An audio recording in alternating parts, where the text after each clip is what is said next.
सबसे इंपॉर्टेंट भाई इनकी अपनी खुद की पार्किंग भी है और ये पेड नहीं है, फ्री पार्किंग है। तो अपनी स्कॉर्पियो एन मस्त लगी हुई थी यहाँ पे। हालांकि कवर्ड पार्किंग नहीं है, बट स्टिल भाई पार्किंग तो इनकी अपनी है ना। कैमरा वैमरा लग रहा है यहाँ पे, सेफ है। चलो जी, all set to go. And ये देख लो भाई, कार्ड से 2531 रुपीज़ कटे हैं, यानी कि 2600 रुपये से भी कम में पड़ा ये होटल। सिटी का टूर मैंने आपको पूरा दे ही दिया। ज़्यादा बड़ी सिटी नहीं है, 1.5 लाख की पॉपुलेशन है खाली। एंड आज हम जा रहे हैं एनजी कैन से कैपाडोकिया, जो कि 511 किलोमीटर है। अराउंड 6 घंटे लगेंगे हमें। कैपाडोकिया नाम तो आपने सुना ही होगा, जहाँ पे वो बड़े बड़े हॉट एयर बैलून उड़ते हैं ना, यहाँ वहीं जा रहे हैं। एंड इस सिटी में हम भाई 3-4 दिन रुकने वाले हैं, प्रॉपर एक्सप्लोर करेंगे, इसलिए फटाफट से चलते हैं। टाइम जो है टर्की के 12:40 हो गए। टर्की और इंडिया के बीच में 2.5 घंटे का डिफरेंस है, यानी कि इंडिया में अभी 3:10 हो रहे होंगे दोपहर के। गाड़ी में रेंज है भाई अभी 437 किलोमीटर की एंड एवरेज दे रही है 9.3 का। तो एक बार तो डीजल हमें भरवाना पड़ेगा। एंड यहाँ पे डीजल भाई बहुत महंगा है, मतलब इंडिया से भी 1-2 रुपए महंगा है, प्लस ईरान से तो 20-30 गुना महंगा है। ईरान में 7 रुपए लीटर पड़ता था हमें डीजल, और यहाँ पे पड़ रहा है 94 रुपीज। ओ भाई साहब, सिटी भाई बहुत खूबसूरत है, मतलब है छोटी भले ही, बट सब कुछ आपको मिल जाएगा। डोमिनोज, बर्गर किंग वगैरह, खाने पीने में कोई दिक्कत नहीं है। हालांकि इंडियन रेस्टोरेंट यहाँ पे कोई भी नहीं है, बट होटल वोटल अच्छे मिल जाएंगे। और रेट आपको दिखाई दिया, इतना महंगा नहीं था कुछ। और गाड़ी की वॉशिंग करवाने का टाइम मिल नहीं रहा। कैपाडोकिया में जाके ना अच्छे से भाई डीप क्लीनिंग करवाएंगे, बाहर से भी गाड़ी के अंदर से भी, क्योंकि अंदर भी बहुत मिट्टी और कूड़ा फैला हुआ है। तो गद्दा वद्दा ये पूरा निकाल के, बॉक्सेस निकाल के, लगेज निकाल के अच्छे से ड्राई क्लीनिंग हो जाएगी। एंड बाहर भाई काले बादल हो रहे हैं, तो पक्की बात है आज बारिश आने वाली है तगड़ी। और ईरान के मुकाबले भाई टर्की काफी ठंडा है, मतलब गर्मी इतनी नहीं है। दोपहर को भी आप 2-3 बजे निकलोगे ना तो धूप इतनी चुभेगी नहीं।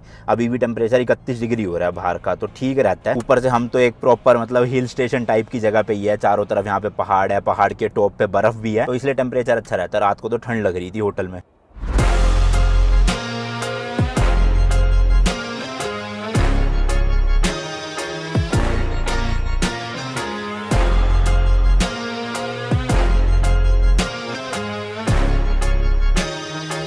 आपको एक बार ना मैं अपने पूरे टर्की का रूट समझा देता हूँ, कैसे एंटर कर रहे हैं, कैसे एग्जिट। सबसे पहले हमने ईरान टर्की बॉर्डर से एंटर किया था, जो कि था बजरगान ईरान में, एंड गुरबुलग करके जगह थी टर्की में। और फिर वहां से हम आए अर्जिन कैन, लगभग 495 किलोमीटर, 6 घंटे लगे थे। सेकंड ड्राइव हमारी अर्जिन कैन से कैपाडोकिया की होने वाली है 511 किलोमीटर की, इसमें भी अराउंड वही 6 घंटे लगेंगे। फिर कैपाडोकिया 3-4 दिन रुकने के बाद हम जाएंगे अंकारा, जो कि अराउंड भाई 297 किलोमीटर है, 3-3.5 घंटे की ड्राइव में। वहां पे 2 दिन घूमने के बाद हम जाएंगे अंकारा से इस्तांबुल, लगभग 443 किलोमीटर, 5 घंटे की ड्राइव। इस्तांबुल में भी हम 4-5 दिन अच्छे से घूमने वाले, एक्सप्लोर करने वाले प्रॉपर, और 1-2 दिन का ब्रेक भी लेंगे काम निपटाने के लिए। देन हम फाइनली इस्तांबुल से जाएंगे बल्गेरिया, जो कि यूरोप में पड़ता है। अराउंड 400 किलोमीटर की ड्राइव होने वाली है, और हम टर्की को बाय बाय कर देंगे। एंड इस ट्रिप की अपनी चौथी कंट्री या फिर गाड़ी से तीसरी कंट्री में एंटर कर जाएंगे। एंड बल्गेरिया ना यूरोप के अंदर ही आता है, हालांकि है नॉन शेंगन एरिया। तो जो हमारा यूरोप का वीजा है ना, जिसमें हम सिर्फ 30 दिन ही रह सकते हैं, वो शेंगन एरिया में हम 30 दिन रह सकते हैं, तो बल्गेरिया काउंट नहीं होगा। ऐसी 4-5 कंट्रीज और है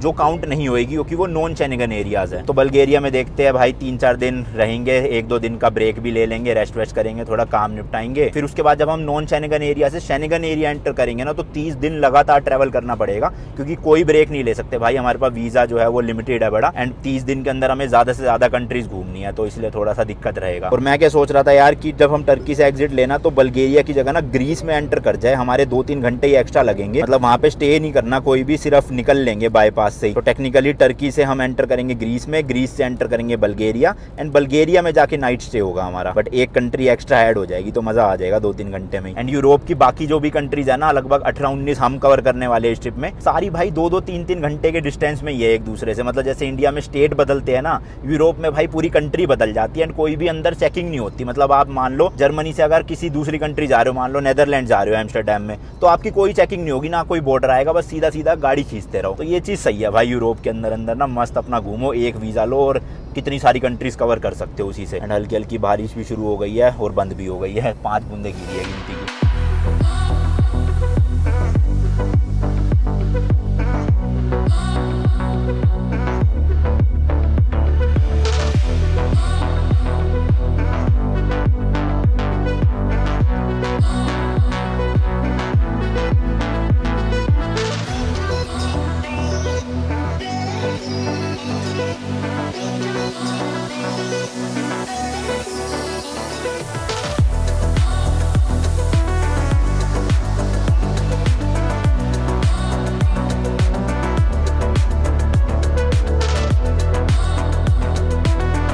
वैसे तो यार टर्की की अभी तक जितनी भी हम रोड पे गए हैं 95% रोड साफ सुथरी एंड प्लेन, बिना किसी गड्ढे और बम्प के थी, अच्छी स्मूथ मतलब। पर ये बीच बीच में ना 5-5, 10-10 किलोमीटर के ऐसे खराब पैच आ जाते हैं। शायद से यहाँ पे अभी वापस से रोड बनेगी और बारिश भी शुरू हो गई है हल्की हल्की। तो कहीं कहीं पे बादल है, जैसे हम बादलों के नीचे जाते हैं बारिश आ जाती है, जैसे ही वहां से निकल जाते हैं तो बारिश बिल्कुल रुक जाती है। बट ग्रीनरी की बात करें ना तो ईरान से तो भाई 100 गुना से भी ज्यादा ग्रीनरी यहाँ पे है। प्रॉपर पहाड़ों पे पेड़ पौधे ऐसे लगे हुए अच्छे से, तो ग्रीन ग्रीन फील होता है चारों तरफ।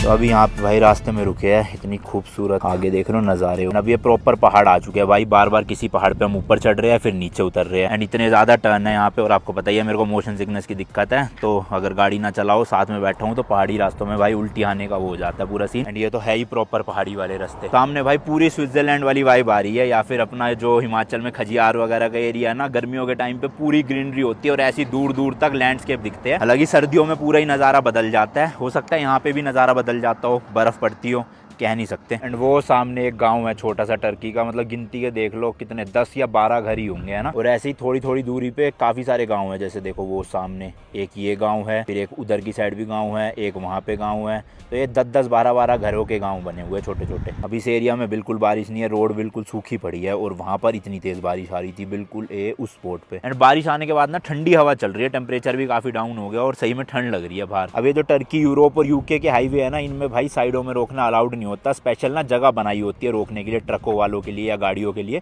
बट अब ये पहाड़ का एरिया है तो इसलिए साइड में समझ लो ये वाली लाइन के इधर काफ़ी जगह बची है खाली, तो इन भाई ने भी लगा रखी है। सेम ऐसी हमने भी लगा ली यहाँ पे, वरना बीच में आप खड़ी कर नहीं सकते ऐसे। चलान भी है, ऊपर से भाई सेफ भी नहीं है, क्योंकि इन हाईवेज पे 120-30 की लिमिट होती है, तो पीछे से पता चले कोई ट्रक आ रहा है और उड़ाता हुआ जाए। तो इसलिए जब भी कोई स्पेशल जगह मिले तभी गाड़ी रोकनी चाहिए, ऐसे ही नहीं कि कहीं पे भी लगा दो वहाँ पे। और वो ईरान टर्की बॉर्डर पे मुझे वो पोलैंड के भाई साहब मिले थे ना, बाइकर जो थे, तो वो कह रहे थे उस टाइम पे कि रोड कंडीशन काफ़ी ख़राब है। तो एक्चुअल में ख़राब नहीं है, यूरोप के हिसाब से ख़राब, क्योंकि ना गड्ढे हैं नहीं, हल्के हल्के बम्प आते हैं कहीं कहीं पे, और 5-5, 10-10 किलोमीटर के खराब पैच आते हैं। वैसे हमारे हिसाब से तो ओवरऑल रोड अच्छी है, बट यूरोप में जब जाएंगे ना भाई, वहाँ पे इतने से भी गड्ढे नहीं दिखते, जो दरारें दिख रही है ना आपको, ये भी नहीं होगी वहाँ। तो इसलिए उनके हिसाब से ये रोड कंडीशन अच्छी नहीं थी।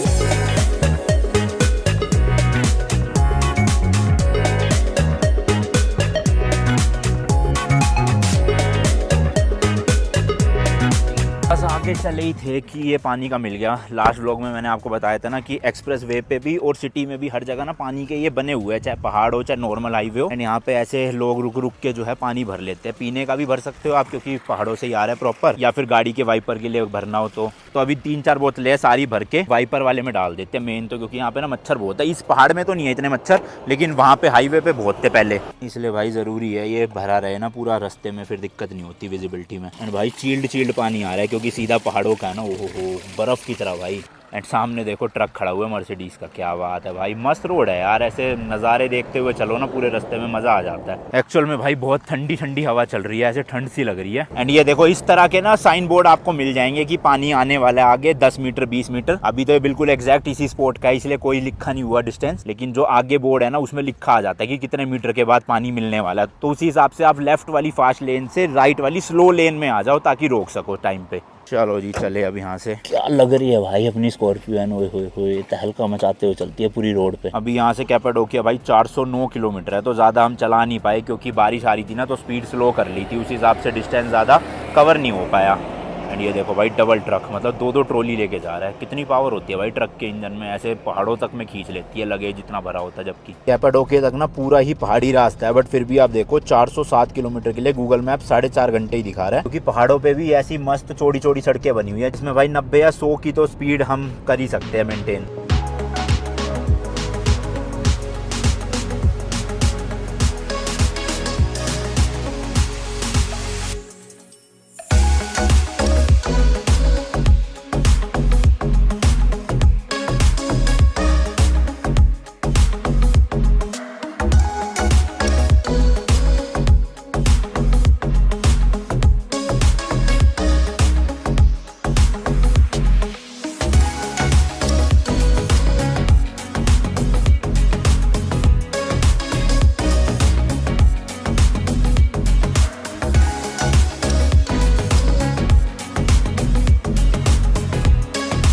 मस्त भाई, 1 घंटे की नींद पूरी कर ली, फ्रेश सा फील हो रहा है। और अभी एक शिवास करके शहर आया था यहाँ पे टर्की में। वैसे तो बीच में गांव ही आए जा रहे हैं, बट 1-2 शहर आते हैं बड़े बड़े जहाँ पे प्रॉपर होता है। शिवास उनमें से एक था। एंड रोड की कंडीशन वही भाई, बीच में कहीं पे कंस्ट्रक्शन चल रही है, तो इसलिए रोंग साइड भी चलना पड़ता है। और हमें वैसे 6:30 पहुंचना था, बट एक कट जो है वो मिस हो गया, तो लगभग 90 किलोमीटर एक्स्ट्रा चलानी पड़ेगी।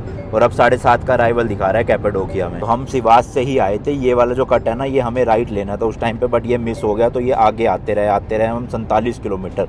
अब वापस से 47 किलोमीटर पीछे जा रहे हैं इस कट के लिए। तो अभी तो ये प्लेन वैली का ही एरिया है, ज्यादा मोड़ वोड़ नहीं है। बट जैसे ही हम लेफ्ट कट लेंगे, वो वापस से पहाड़ चढ़ेंगे ऊपर, और फिर उसमें टर्न ही टर्न। बादल बहुत ज्यादा काले हो रहे हैं, तगड़ी बारिश आएगी क्या? वैसे रास्ते में आई भी है, फिर रुक जाती है, आती है, रुक जाती है, बट उधर की तरफ ही जाना है हमें, और उधर ही काले बादल है सारे। टर्की में ना ऑडी और BMW बहुत देखी है, जबकि ईरान में मर्सिडीज ज्यादा दिखा करती थी। ऑडी तो वहाँ दिखती नहीं थी, और यहाँ पे भाई हर दूसरी गाड़ी ऑडी की दिख जाती है। A4 है ये देखो। अभी भी भाई 280 किलोमीटर का सफर बचा है, तो एक बार फुल करवा लेते हैं टैंक, क्योंकि रेंज जो है वो सिर्फ 40 किलोमीटर की दिखा रहा है। एंड ये उल्लास करके शहर आया है कोई छोटा सा, इसी में फ्यूल बिल्कुल हाईवे पे ही है। टर्की के पेट्रोल पंप में ना ये अच्छी बात है कि 1 महीना आपको गैस भी, पेट्रोल भी, डीजल भी सब कुछ मिल जाता है। ईरान में क्या हर चीज़ के अलग अलग थे। तो देखो यहाँ पे लिखा भी हुआ है रेट कितने का क्या चल रहा है। तो ये जो V Pro है ना, ये डीजल है, और V Max भी डीजल है। 2 अलग अलग क्वालिटी के है। और नीचे आप देख रहे हो ये 95 अलग है, तो सबका रेट भी देख लो। 23 लीरा, 24.77 लीरा। कल हमने मैक्स वाला भरवाया था, अच्छी क्वालिटी का, और ज़्यादा रेट में फ़र्क भी नहीं है, तो वही डलवाएंगे आज भी। ये भाई साहब देखो ट्रक में भरवा रहे हैं। हाय इंडिया, हिंदुस्तान, तुर्की, हाँ ओके। यहाँ पे कोई फ्री में नहीं देता डीजल भाई, क्योंकि बहुत महंगा है ना। तो इनको तो लग रहा है अभी टाइम लगेगा, क्योंकि पूरा वो कैन ही भर के ले जा रहे हैं ये। इसी में देखो ये 95 ऑक्टेन बेंजीन मतलब पेट्रोल, और V Max डीजल लिखा हुआ है साफ, तो ये डीजल ही है, तो हमें इससे भरवाना है। ईरान में भी पेट्रोल को बेंजीन बोलते थे, यहाँ पे भी बेंजीन ही बोलते हैं। हालांकि वहाँ पे डीजल नहीं लिखा होता था, वहाँ पे गैसोलीन लिखा होता था, पर यहाँ डीजल लिखा है, तो हमारे लिए अच्छा है। क्योंकि